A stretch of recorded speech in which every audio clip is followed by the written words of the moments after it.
Shalom, shalom à tous mes frères dans le monde entier.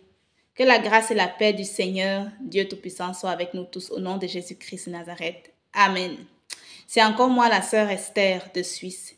Je viens encore aujourd'hui parce que le Seigneur a mis dans mon cœur de venir, on dit quoi? Saint-Esprit, aide-moi. Partager cette exhortation avec vous. Voilà. Alors, sans plus tarder, je vais remettre ce moment entre les mains du Très-Haut. Éternel des armées, Dieu vivant, Dieu tout-puissant, mon âme te bénit et te glorifie encore parce que tu es digne de gloire. Toi seul es digne parce que tu es le tout-puissant et tu domines sur toutes choses. Toutes choses t'appartiennent. Le monde, la terre et tout ce qu'elle contient t'appartient. Alors, que mon âme te bénisse et te glorifie pour toutes tes œuvres au nom de Jésus-Christ de Nazareth. Amen. Saint-Esprit de Dieu, toi qui vis en moi, prends le contrôle de ton temple que je suis et dis-leur ce que tu veux leur dire à travers moi. Que moi-même je m'efface complètement, Saint-Esprit de Dieu, et que toi-même tu prennes le contrôle de ton temple que je suis, pour la gloire du Seigneur Jésus-Christ, au nom puissant de Jésus-Christ de Nazareth. Amen. Alors mes frères et sœurs, je pense que tout le monde sait, hein, quand on voit la lutte des événements, tout le monde sait qu'il y a quelque chose qui trame en l'air, comme on dit souvent. Je viens sonner la trompette pour dire que la fin de toute chose est vraiment proche. Ça fait déjà un moment que nous vivons le jugement des nations. Il a commencé. Le Seigneur m'a fait grâce l'année passée, en 2022, au tout début de l'année. C'était vers le mois de mars, en mars 2022. Le Seigneur m'a fait grâce et puis il m'a montré comment le feu de sa colère descendait sur terre. C'était vraiment des canons de feu qui descendaient du ciel sur la terre. Et il m'a tout de suite dit « Jugement des nations ». C'était au petit matin. Je me suis levée, je suis allée dans mon lieu secret où je vais souvent prier. Et puis, j'ai pris ma Bible.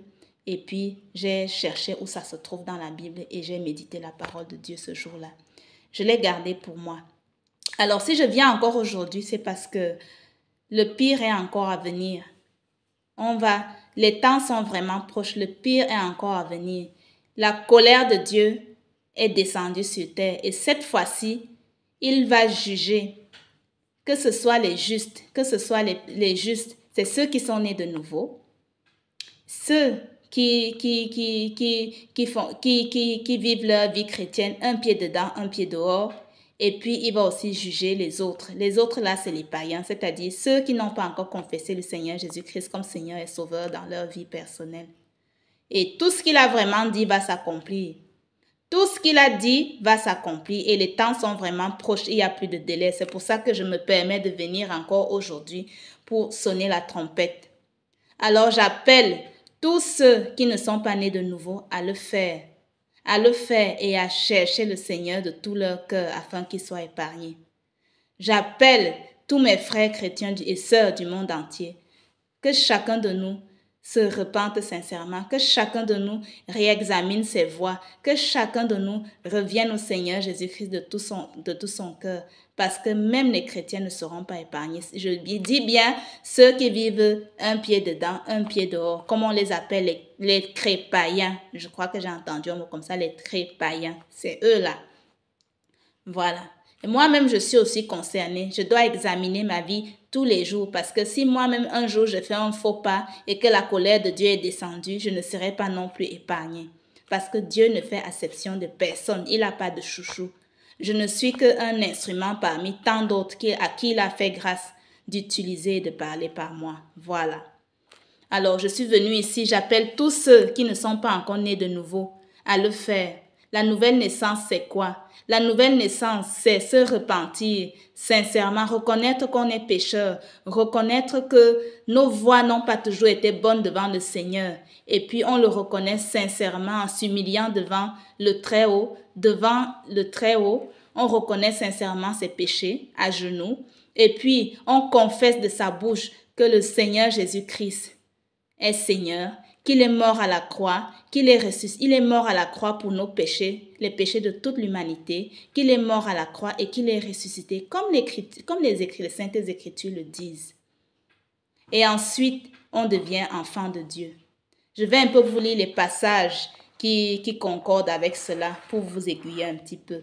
Nous pouvons aller dans l'évangile de Jean 1, 12, 13, où le Seigneur nous dit, excusez-moi, mais à tous ceux qui l'ont reçu, c'est-à-dire la parole de Dieu. La parole de Dieu, c'est le Seigneur Jésus-Christ lui-même en personne.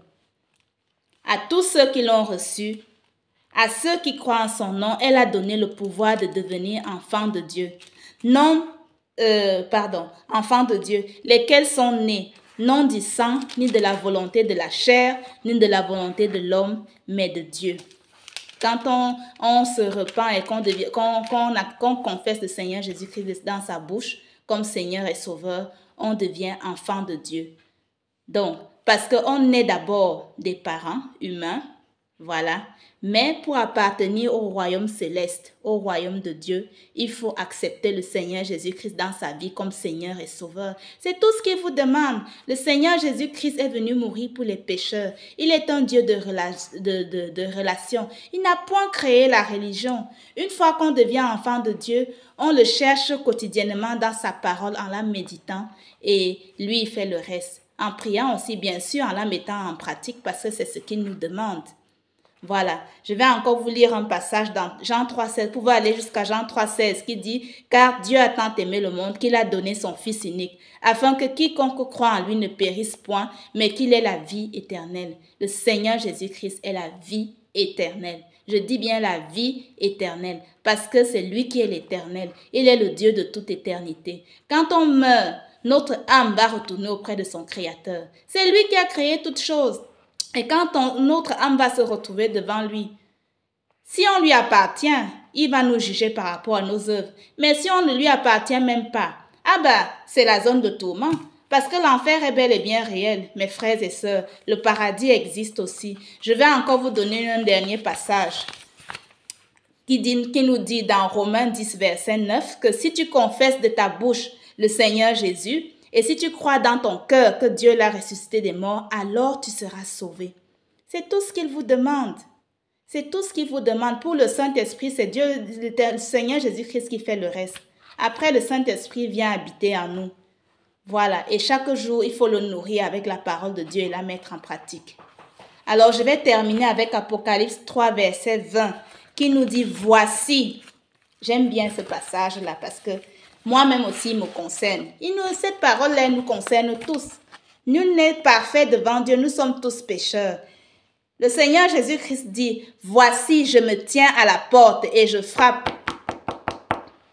Si quelqu'un entend ma voix et ouvre la porte, j'entrerai chez lui, je souperai avec lui et lui avec moi. » La porte dont il parle là, c'est notre cœur.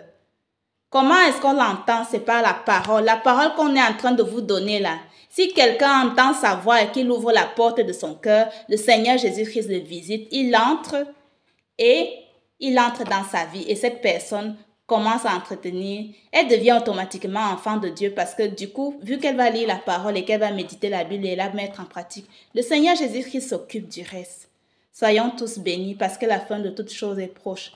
En passant, je sais que vous le savez déjà tous, mais le pire est encore à venir et c'est pour bientôt. Alors je vous exhorte tous, je nous encourage nous tous à faire des stocks de réserve, des biens non périssables parce que c'est chaud. C'est vraiment très très très chaud. Je ne suis pas là pour faire peur à quelqu'un, mais les temps sont vraiment proches. C'est très proche. Alors que celui qui a des oreilles écoute aussi. Soyez tous bénis et que le Seigneur nous aide tous à mettre de l'ordre dans nos vies. Soyons tous bénis dans le nom de Jésus-Christ de Nazareth. Amen, amen, amen.